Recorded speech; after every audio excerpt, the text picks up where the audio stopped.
Hey guys, welcome back to the Richard Fernando Investing channel. I'm of course Richard Fernando, and we're going to talk about one of my favorite companies right now, NIO. So NIO going into July of 2020 and basically to the end of 2020 and beyond is what I'm hoping this video will be. It's a company that I've been wanting to make a video on for about 2.5 years. And so when I first recorded this, it lasted over half an hour, and there was a lot of info I threw at the camera at you guys, which is basically what I picture the camera to be. But I decided that I'm going to just record a condensed version, just give you the main points that I'm sending my mates, my close friends. I send them quick ideas on what I'm looking at for the month coming up or the week coming up. And NIO has been at the top of that list. One of my mates has invested with me.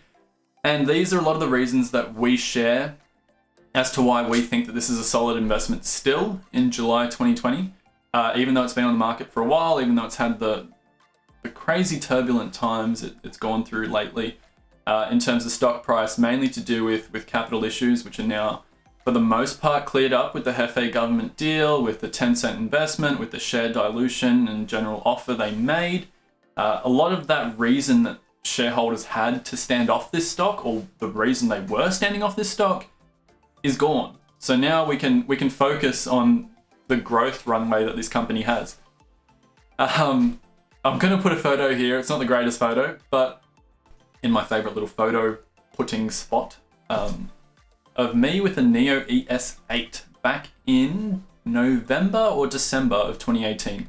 So at that point, I was already in love with this company just for the beauty of the actual car itself, plus the runway for growth that they had at the time and that they still have now. They are in the biggest EV market in the whole world in China. And I mean, if they look to expand, I think it's checkmate for a lot of other, I guess, ICE companies that still haven't really made that transition yet. Now, I guess a word to all the Tesla bulls or the NIO bulls out there though, I think it's really important when you're looking at either company to put the bias aside when you're looking at the other company, for example. It's the same idea as what I said with Nikola and Tesla as well. Oh, that was fun to say, Nikola Tesla. Anyways, because I've noticed that a lot of guys out there, a lot of you guys out there, on stock twits especially, you'll pick a side and then that other company is equivalent to a scam, which I don't agree with. I don't think that in the world we're living right now that there is room for one sole company to dominate a whole industry. I don't think those sorts of monopolies will be happening, especially in the EV market, which will be very competitive. I think that the pie will keep expanding, and I think NIO and both Tesla, for example, in China, as well as companies such as Xiaopeng Motors or Xpeng Motors, backed by Xiaomi and Alibaba, will continue to do well and thrive. I don't see much in their way at this point. Now, the point of this video, not to throw numbers at you, not to, I guess, give you this full rundown of the whole company. We're just going to jump straight into the reasons that I think that NIO will be back on people's radars or will pop off in share price. And I'll try and run through them decently quickly. So the first reason, which I could spend a while on as well, is their expansion. There's rumors that they could be going to Europe. And in my personal opinion, Germany is the perfect destination. So we've already seen that they're a bit reluctant. They're reluctant to move abroad. Bin Li himself, the CEO, has said, look, we got to get our capital situation fixed. We've got to get our situation in China under control, in interviews anyways. We've really got to be in a good standing and profitable in China before we move elsewhere, so we can kind of manage that big expenditure of jumping into a new country, new place, a place that we don't know fully at this point. But my reasons to think why they could expand to Germany, and obviously if they do, the share price will be loving it. I can't wait. Is basically because they do have offices in Germany. They have offices in Germany and they have a nice relationship with Volkswagen.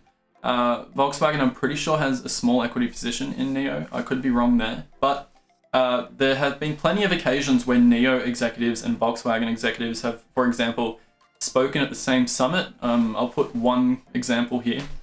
And they seem to be companies that get along quite well. I think that there could be some sort of a NIO JAC relationship in Germany with like a NIO Volkswagen relationship, if that makes sense. You know, a bit of a manufacturing JV or just a partnership. That's my personal opinion. But in general, Germany looks attractive for the fact that they are, I guess, the brains of NIO design, and they also do other parts of NIO's kind of engineering and stuff in Germany, but design is what they're like known for. I see that as a potential part of the roadmap going forward over the next couple of years. I think it's sooner than people are expecting. And if that catches investors off guard, that's more than enough reason to spark up that stock price. Now, the second reason I see, oh, by the way, yeah, NIO Uzbekistan, check out their Instagram. It's really, really cool that they have a presence there. But the second reason is the net loss closing. So we saw at the end of Q1, those results, we saw a 40% reduction, I believe it was, quarter over quarter or year over year. I think both were roughly 40% reductions, which is quite impressive. Obviously, the end goal is to be profitable. And so the day that NIO is profitable, I think it'll garner so much attention off financial media. Plus, a lot of investors that, again, have been on the sideline for that particular reason will just love to jump in. I think that that's plenty reason as well. If we can continue that trend, or if NIO can continue the deliveries uptrend and the net loss downtrend, it will be quite nice. Similar to when Uber, for example, announced that they'd be profitable earlier than expected, people lost their minds as well. And so I think that it's a similar situation here. People have been waiting for that for such a long time.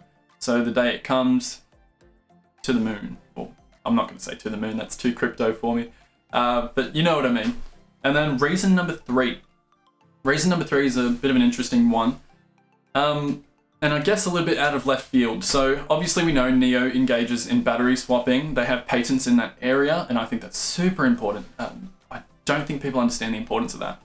I think the moment that other manufacturers in China start to, I guess, use that patent and use and implement battery swapping tech, especially since the Chinese government is committed to it, and they've included it in their infrastructure kind of rollout plan for the next few years. They modified it from electric charging stations to battery swapping as well. It's huge, huge. They have such good relationships with the government, the municipalities, with Hefei, with the actual federal government in China as well. It's sensational. Tencent as well, which is all very, very close buddy-buddy with the government in China.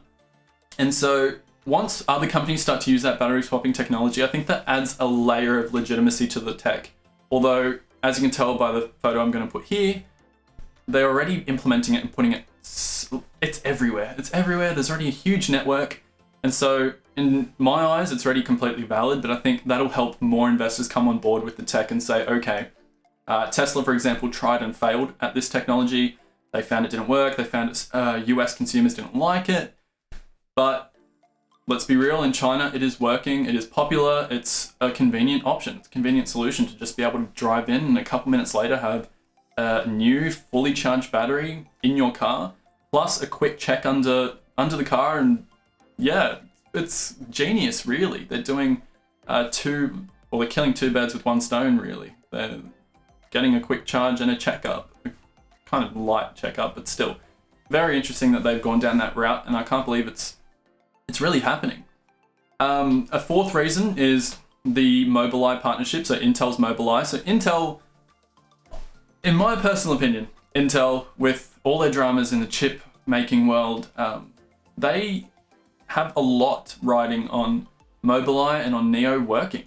I think that people lose sight of how important it must be for Intel right now, considering how much they're struggling to compete with players like AMD in their core business or their legacy business. So their massive investment into Mobileye is huge for me. So Mobileye and NIO are partnered. Of course, Mobileye and Tesla had that big breakup not too long ago after the incident that did happen, and Tesla essentially moved away from the whole camera autonomous driving route to radar, while Mobileye, I think, is still in that camera space for autonomous driving. And if you look closely, if you Google it, NIO and Mobileye, or NIO and Intel, are working right now in Israel. They're doing something very similar. If you've seen what Lyft is doing in Las Vegas, on the Las Vegas Strip, they're doing autonomous vehicle ride hailing, but with the driver in the front seat to make sure everything's okay. NIO NIO is currently trying to do that with Mobileye in Israel, which I think is super important. That's a huge runway for growth in and of itself, because that proves the feasibility, that proves the possibility of robotaxis. And NIO wants robotaxis by 2022. So if that actually happens, especially in China, where I think the regulatory environment is perfect for that, for allowing a company to move into a space like that, then I think the investing community will be shocked at how much money that can bring into the company, and that'll bring a lot more hype into the company once again. It is quite nice though that NIO in general right now, going off stock tweets, there's posts coming up right now at 3 p.m. Wednesday, Australian time. I don't know what time it is in the US, but whoever's posting on NIO stock tweets right now, there are so many posts. Whoever you are, you're really committed. So I think the hype is back. It feels like 2018 again with NIO. And so it's just exciting it's really exciting to see all the development that the company is doing.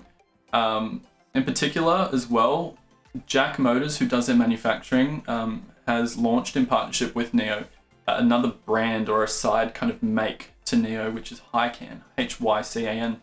And they're working together on launching that. So I think there's more deliveries to be had there. But the final big kind of point that I'd like to share with you is definitely the delivery numbers. The delivery numbers for June, which will be released any day now because it's the 1st of July right now. So usually any time between kind of the 4th of the month and the 6th of the month, but it can be a bit earlier, NIO announces the delivery numbers.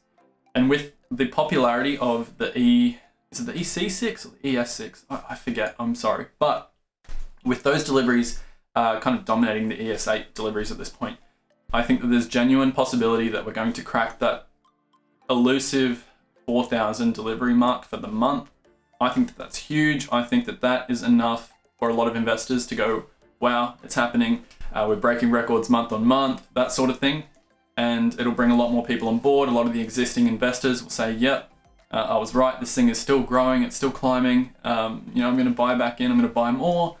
And I think that that is definitely enough cause for a bit of a frenzy to happen. I personally think that there is such a cheap valuation on this company, especially when you compare it to other EV makers, that, and considering how well they're doing in the luxury space, when luxury a lot of the time has to do with brand, has to do with old-time presence. If you think of a Mercedes and an Audi, you think of that kind of classic luxury feel, plus other companies such as Rolls-Royce, but that's already heading into the kind of that super luxury space. For a new company to have been able to build such good brand recognition within China so quickly, I think is very, very understated by a lot of investors out there. And so crossing this 4,000 threshold, I think is a nice way for NIO to say, we have managed to kind of ride out this whole pandemic situation. We're back, our year-on-year figures are unreal. We're breaking records already this soon after our countries opened back up in China. And so that is the last reason that I think that this stock could garner a lot more attention again. It could climb into the stratosphere again. And I'm hoping so. I do, of course, have a position. And of course, don't take this as financial advice, but I think there are definitely worse companies out there. So have a good look into NIO, have a good look into the numbers. And more importantly, do what I do. Sounds a bit weird, but go on Chinese social media and search for Waylay. Oh, I probably pronounced that wrong. Please don't roast me for that. But go through Chinese social media and look with NIO's Chinese character name. I just go into Google Translate or Google and type NIO's name in Chinese, and I'll copy that and go into social media on Chinese websites. And there is so much more user-generated content. There's people going to NIO houses. There's people driving while the autonomous vehicle, I guess, function is on, and you can see them switching lanes over bridges and whatnot. Facebook groups as well for NIO have that sort of info, all those videos. It really helps to validate for you at times when you do get worried about the whole Chinese company situation, the whole Luckin Coffee scandal. When that sort of stuff worries you, I definitely suggest looking through proper social media from China, using the Google Translate webpage tool if you want, so you can understand what the videos are all for. And you can really see that it's a genuine product. It's out there on the streets. Of course, the photo I showed you of me with an ES8 as well. But before I ramble too much, I just want to say thank you very much for the support on the first video last week and hopefully on this one as well. Please leave your comments below as to what you're waiting for NIO to do or to prove before you jump in and enter a position, or why you entered a position in the first place. I'd love to know what really drew you to the company. For me, it's the whole idea of level 4 autonomy and robotaxis right now. But initially, it was definitely the look and the whole idea of an EV company trying to dominate the Chinese market. It's huge. It's the biggest in the world by far. But without further ado, thank you very much, and I hope you have a great day.